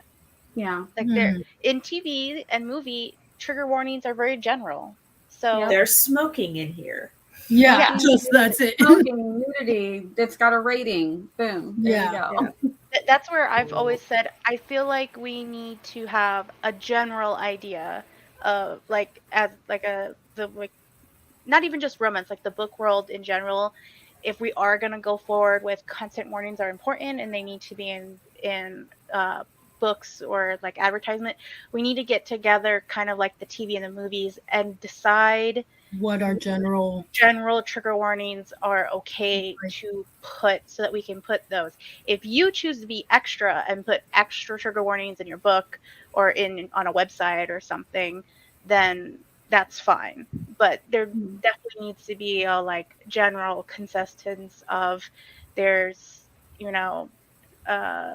adult sexual stuff in here, or Violence. minor violence or minor sexuality in this book, beware, whatever. You're not necessarily telling them what's happening with the minor, but there's something with minor and sex that's not a good thing in the series. Yeah. And as someone who doesn't like spoilers, the content warnings that I get at the beginning of the movie have never spoiled the movie for me. Knowing that there's some violence or partial nudity or smoking has never, and it's got the rating, if it's an M or E or whatever the rating is, has never spoiled the movie for me. So, and games do the same thing too. Yeah, games do the same thing. Never spoiled the game for me. And also tropes, I know some of them do serve as a content warning. But there's also like an understanding when going into a certain genre of what's normal. Like in horror, if you're going to read a horror manga, they don't usually list out there's images of holes. So trypophobia, beware. Like there's images of spiders, arachnophobia, beware. Like there's certain understandings of if this general type of content is not for you, like be aware. Yeah, it's gotten difficult because right now we're in the transitioning phase where we're opening up that conversation more, whereas it wasn't a conversation before. So I think everyone's finding their footing, and right now, because it's a forefront conversation, there's also a lot of sensitivity attached to it with reason. And so right now there's the extremes that people are expecting. So it's kind of like waiting to see how we're going to fall into it becoming the new norm, because it's true. We can't please everybody. It's not possible. I mean, we will then have to do pages of just all the like you said, all of the tea, all the things. There are stuff that, there's things that to majority of the population would not be something, but this individual finds this disrupting some way emotionally, and there was no way of knowing that. So we can't please everyone. It's good that we're trying to at least give some idea. Like Dolores was saying, we need to develop this general like categories so that we can start putting them without going into so many details or so many spoilers for those not interested in wanting the spoilers and etc. So it's still something we're discussing. Yeah, and also it's becoming like a big topic because dark romance not only got popular, it got really dark. Yeah. And there's a lot of new romance readers and writers who are jumping into the popular genre and subgenres without making like any research. Yeah. And it's like, oh, it's popular, or I like this TikToker or Instagrammer, and you may like them, but it doesn't mean that your reading tastes are gonna align always. And a lot of the times, people who read dark romance, they just they recommend off vibes, and they don't really go into the detail of this is a mafia romance, or there's incest in this, or presume, because sometimes it's not even in the page, it's just presume, and that could be a trigger for someone. Yeah. Or that could be it can be a no, I don't want to read it. Even if it's not a trigger, it's something that you don't want to read. So it's a mixture of really dark books getting really popular, not people being as transparent as they can without spoilers, doing a good recommendation, and that a lot of new writers and readers in the genre that their understanding of it is still very new, so they get shocked very quickly and a lot and consistently. And I'm like, oh baby, I'm sorry. Yeah. Especially if they're new, but they're coming into a genre that's been establishing itself, because as people read for and write decades, genre, they want to push the boundaries. The more you read it, the more you write it, the more you want to read things that push the boundaries and more you want to write things that push the boundaries. So a new person coming in, they're like, who's the hot new author? And then they go and they're like, oh, whoa, this is a lot. And it's like, we'll tell people sometimes you need to start back here. Yeah. And then work your way to this. Like if you're starting in horror, you don't jump straight to splatterpunk. Like, no. Yeah, I mean, there's a reason it's called dark, but there's also levels of dark romance. Yes. And also, I feel like that is the downside of a lot of short media becoming popular, is there's not enough time to describe or declare everything. But on under a YouTube, minute. there are a lot of romance booktubers that are getting into dark romance, or at least being open about reading dark romance, that do have explanations or examples of like where you can start, or think like Izzy from Happily Ever After. She's starting to like do recommendations of like if you want to start from here to here, and they're there. But you have to choose to do that. Yeah, like I get a lot of recommendations from YouTube length videos where they can go into, here's the gist, here's the tropes I like that's in it, that kind of thing. And so you get more of a rundown other than here's a cover, here's a cover, here's a cover. Yeah. Yeah. Or here's like one cover list of tropes, and none of them really give you a taste of how dark the book is. And I'm like, I mean, I can tell by the cover that it's going to be dark. Yeah. But someone who's new to romance in general, they're gonna be like, oh, that kind of looks like fantasy, and I'm like, oh no, no, it's not. Or they like the one proximity romance, but the dark proximity romance is a whole other definition of proximity romance, and they don't realize that. Yeah. And if the blurb is using things like in this dark, disturbing, twisted, traumatic, pay attention to that. It's using those words for a reason. Yeah, they're trying to send you a clear indication of like what you would walk into. Yeah, and again, there's resources like Storygraph that I know is starting to get more popular. They have those options where you can look at things. Like when I'm writing reviews, I try, if there is some time of trigger warning, I try to fill in, because it's just a drop down that they have, and you can just pick things, and then you have the option to write down more definition of triggers and stuff like that. So they're there. People just need to be willing to look versus just pick up whatever. To this, Eva, is on the community. It's not on the author. It's partially on the reader, but it's mostly on the community. If us as fellow readers see a confused fellow romance reader, it's our job to be like, okay, let me give you some guidance, and then you can go. It's not the author's job. The author's job is just to write what they want to write. Right. Can I add to that just that, remember, Authortube and BookTube and even BookTop in the general scheme of things, it's very, very small. And when we think about all of the readers all around the world who might encounter your book. And so though that might be true, it is on the reader. It doesn't help when that reader then gives it a 1 star. So just, those are things to keep in mind, that there are some things that are just going to be out of our control. Not everyone is savvy or going to Twitter or TikTok or to Instagram to find out all the details about this book and this author. Sometimes they're just perusing the library, pick up a book that looks good, and then they're like, what in the world am I reading? Go online, 1 star. This was awful. And then that's the end of it. And then they move on to the next time they go to the library, to the next book, and don't think about it. So it's some things are just out of our control, and we've got to understand that not everybody is in the reading and writing communities to understand that I need to source this out a little bit more. They're just going to the library or to the bookstore and picking up a book. Yeah.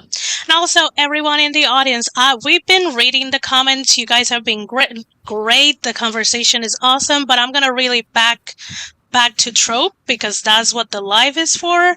I try to include some of the questions that you have asked because they kind of like adjacent to tropes, but let's really back into the actual topic, which is tropes. So, friends, do you have any auto-buy tropes? I'm going back to my list. I'm like, I'm like, I mean, fake dating. I mean, yeah. Fake that dating, for marriage sure. convenience. Also, Hispanic Vacation. characters. That Yes. if there's a Hispanic character, yes. diverse or characters that if can- both of them or the main character, if it's the female character, even more, that is auto-buy for me. I have It might some stay on my covers. shelf for years, but I'm like, go, take my money. Yeah. Yes, I mean, I just started I a do series like- on my channel where I'm reading Latin author books. So, Yes. for sure. Mm. Yep. I'm thinking. What have I? How about you, Nia? Yeah, go Nia. I like anything that, like you said, if it's diverse, that's gonna pique my interest. Oh, and then most of the tropes enemies to lovers, rivals to lovers. You got a fantasy romance. I'm like usually gonna be here for it, especially if you've got like a fairy in it, if it's got a dragon in it. I'm like, yes, always here for those. I like me some vampires. I like small town. I love vacation. I like returning to the small town. I like the fish out of water where someone goes to a town and they have no idea what they're getting into at this town, and it just so many. Hmm. Like I You're literally could just go on. Mm. Weddings, the wedding ones. I love wedding ones. Where someone's going to a wedding, someone's the wedding planner at the wedding stuff. They're hilarious. Yeah, I love when they're like going to the wedding and they're the plus one of different people, but they end up together. I'm like, oh, I love it. I love it. Yep. Same I thing. like- Fake dating gets me every time. I love me. Again, the either marriage and convenience or the arranged marriage situation is just a little fun to me because then you like get these two people who are being put together, and there's a whole, especially like historical romance and things like that.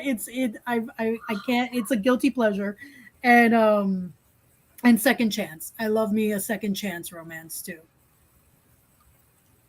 I like when the super hardworking, strong, smart girl ends up falling for the guy who's like effortlessly number one in the class. but she finds out about like his family life and stuff like that, and he's just so doting on her and is annoying her by like continually being sweet. It's like I love it.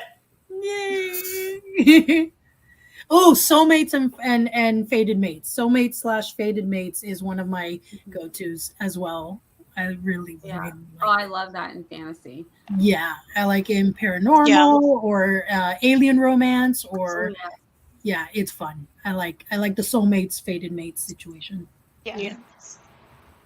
The forced proximity, hate to love or enemies to lovers, whatever definition of that you want to choose. Mm-hmm. You know, fake dating, all that. Yeah. I feel like we all like have similar. We can all borrow each other's reading lists. Yeah. We're probably gonna be like, I read this book and I think you like it. You can pass it around. We're gonna start passing around. Exactly. Yeah. Or like opposites attract, like I said. But Mm-hmm. I really like Or- when the couple gets together and they've got each other's back, and then they like start conquering. It's like Yeah. Mm-hmm. yes, Mhm. thank you. Mhm. Those the are powerful great. duo. Yes. Yeah. When I used to write dystopian, Yes. I loved like the whole world is falling apart, but these two come together and together they conquer. Yeah. Or a forbidden romance where like they're not supposed to be together, but they love Yes. each other. The like Romeo and Juliet definition of that. Yeah, yeah. Mhm. I love those. Yeah. So let me Oh, go and through some AI. of the To throw in answers. AI. Yes. Oh, yeah. Not to write it, but to love it. Yeah. Yes. Oh, yeah, yeah. So Nicole likes fake dating for its proximity with instant connection. JC likes second chance romance. We're not surprised. Ma'am and Maggie doesn't have auto buy any trope, but she will buy Chef Baker romances if they have the recipe cards in the book. Because she's buying it for the food, not for the trope. I You'll love love that. my Which- mother's cozy murder That's mystery. fantastic. It has her recipes in it. Oh. It's a Ooh. bed and breakfast with like afternoon tea and everything, and it's got her recipes in there for what's being There's- served in the afternoon teas. Yeah, there's a Latin cooking romance, and I don't remember what its name is. That they have there's recipes in there, but I don't remember what the book is called. I read a holiday romance. Do I still have it? I don't remember the title. And at the end, it was a Hallmark book. I don't remember if they had the recipe of arroz con gandules or the recipe for coquito. And when I read it, I'm like, you clearly are white. No. Oh no. I'm like, this is not the right recipe. Oh no. But it's already published. Oh. Or maybe they do the thing that my mom does and doesn't give the full recipe. So that you can I don't make know. something that If you don't but give you're the not full gonna get my recipe, you're not gonna get it. You're gonna get something wrong. Nicole was like, so basically Nia likes Hallmark romances. Oh, come on. I mean, they're good, so. I watched. Eva is like, I like insta love with toxic love interest, but also prefer them to be thrillers. Thrillers. Interesting. And JC, remember that she also likes love at first sight. And Persephone's like, if it's well written, I'll like nearly all tropes, which I like that energy. Yeah. Yep. Where I am. Do. Yes to the power couples. I'll never have enough recipes. Facts. Could AI write an AI MC better than a human? Maybe. Maybe.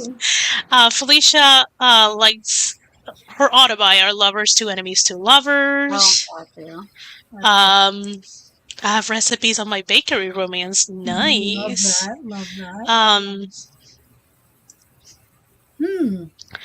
Probably the friends to lovers with how often it happens on real life. Office romances do happen a lot in real life. They do. I don't Most of my entirely colleagues are liked it. married. Like, Yeah, Which part? What? but it still happens. most of my colleagues are already married, so Oh, I've never okay. seen an office romance. Like, they're Yeah. already married when they get hired. Oh, interesting. Okay. Yeah. But it still happened. Like I know when I used to work at the hotel, there were so many family employees. Like the wife, the husband, and all of their kids work at the resort at different departments. And some of the younger ones will only work during the summer and the winter. But it's like everyone is there. And maybe the mom of the dad or the mom of the mother retire from the hotel. So I'm like, I mean, it's a tiny town, so I get it, but Wow. I will say, personally, what I love is that it's not. What I love about reading is that it's not always realistic. Yes. Yes. So at the end of the Facts. day, I mean, some things may emulate real life, but I'm not reading for uber realistic real life personally. So I'm open to things not being so realistic. I mean, I read fantasy and alien romance and all these other things too. So clearly, even in my contemporary, I don't feel like contemporary has to be uber realistic either, especially as a suspense romance writer and stuff like that. I love getting lost in this pretend world and characters and journeys and storylines, and it's just an escape for me. So Yeah. It is an I'm escape. also 'Cause, I waiting mean, to in be a reality- legit vamp, so In reality, how often does the oops, there's only one bed happen? But come on. exactly, that's the Just fun go with part. it. Exactly. Go Just with it. it's not How gonna often- make sense. Just roll with it. Lean How into often it. do you fall off the ladder right into the love interest arms? Like, just go with it. Just go with it. It's the fun part. We're not reading for uber like realism all the time. I love this. Morgan was, I had an office romance, but it was in the kitchen. And then she's like, oh my God, I just realized I had 2 kitchen romances and different kitchen jobs. One was the ex, and I regret, and the other one is my husband. Oh, that's awesome. There's a story to write there. I mean, it's especially for a Hispanic man, you pretty much start with their belly. True. They fall in love with their belly, not their heart, not their penis. It's with the stomach. It's with the stomach. And then the penis and then That's the heart. yeah, that's how you bait them.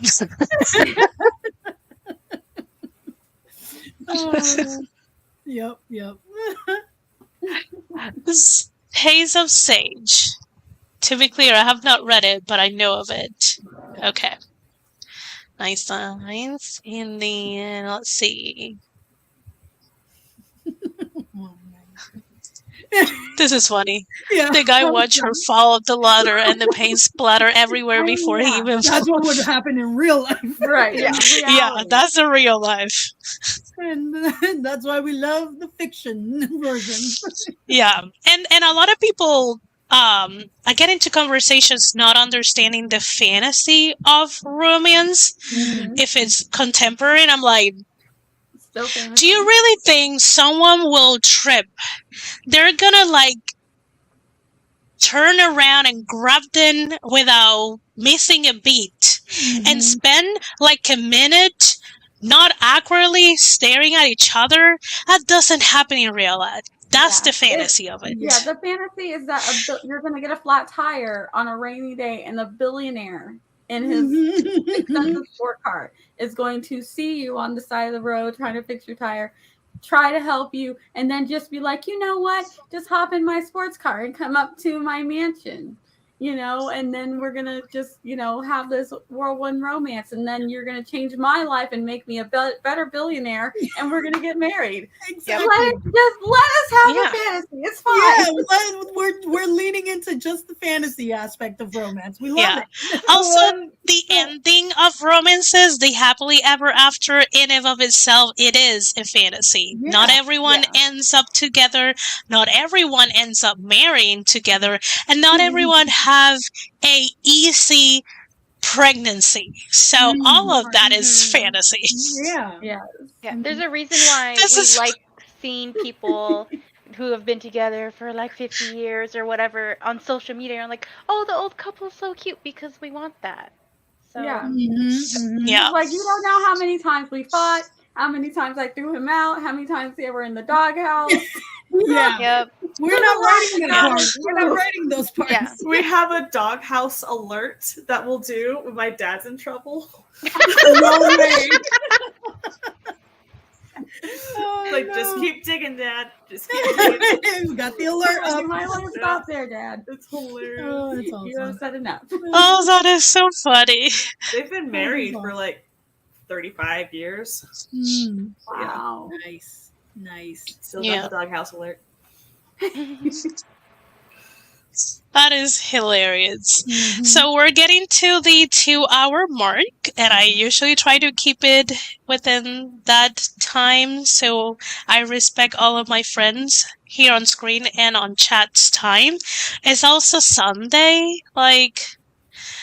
You should rest. How about you guys tell us where you're gonna be next? Also, the next Romance Writers Room is gonna be towards the end of July. And topic is to be announced. Yes. So let's start with Nia, and we'll come back to me.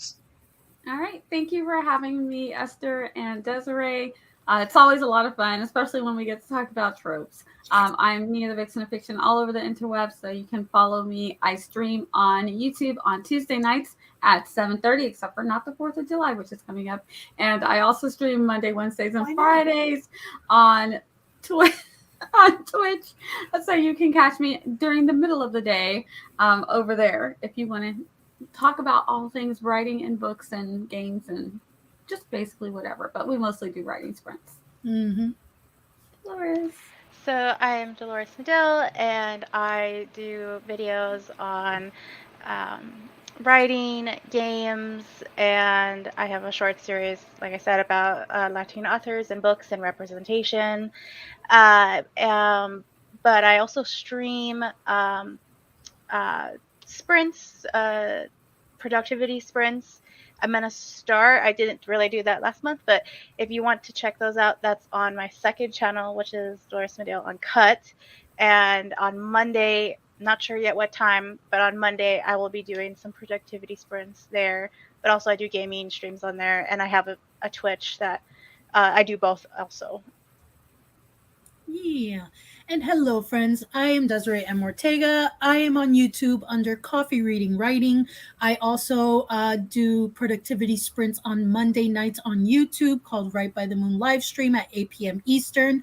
And then the rest of the week, Tuesday through Friday, I'm over on Twitch under Desiree M. Ortega, where I do productivity sprints as well at 1 p.m. Eastern. I am one half of Des Lorraine, the pen name that I co-write with Tiffany TL Russ Lifestyle. We have 3 books currently out, and we have more on the way currently on Amazon. And yeah, that's me. Your fingers are on fire on your keyboard. Try. I'm Laura Nettles. I mostly write horror, and I will be over at her house virtually tomorrow. Yeah. And then I'll be at Nia's, and then I'll be at JC's, and then I'll be at Tiffany's, and then I'll be at Esther's. And it'll be great! We're here all week, friends. Yes, we're here all week. We're here all week. We are.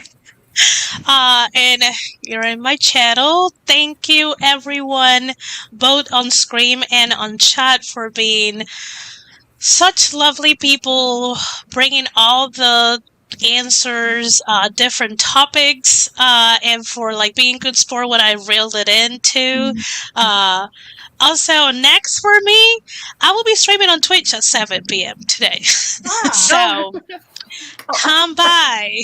We're gonna work on my crazy. The writing one or the K-pop one? The writing one. I haven't done anything for camp. I have a lot of things to watch for K-pop, but no. We have a hefty goal for camp, so I will not succumb. Also, I don't have any alcohol, so. So yeah, I will be on Twitch. Yes. Oh no, I was gonna say my writing streams are dual streams, so if you prefer Twitch, you can be on Twitch, you can be on YouTube. I'm also gonna start some secret things, so if you wanna check things out, go to my Ko-fi, and members find things out and see videos before, and there's gonna be some secret videos on there eventually this year. So if you want to check some of those stuff out. Yeah.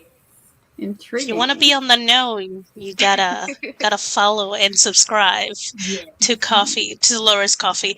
I should be during the week on my friends' streams, and I'll stream Fridays at 8 p.m. like I've been for the last month. Also, it's gonna be high productivity, guys. We're not chatting. We're working. So that's your warning. So thank you everyone for coming. I hope you guys have a good Sunday, and for everyone who is on stateside, happy 4th of July in advance. I hope the country gets better. Thank you. We hope so. Bye.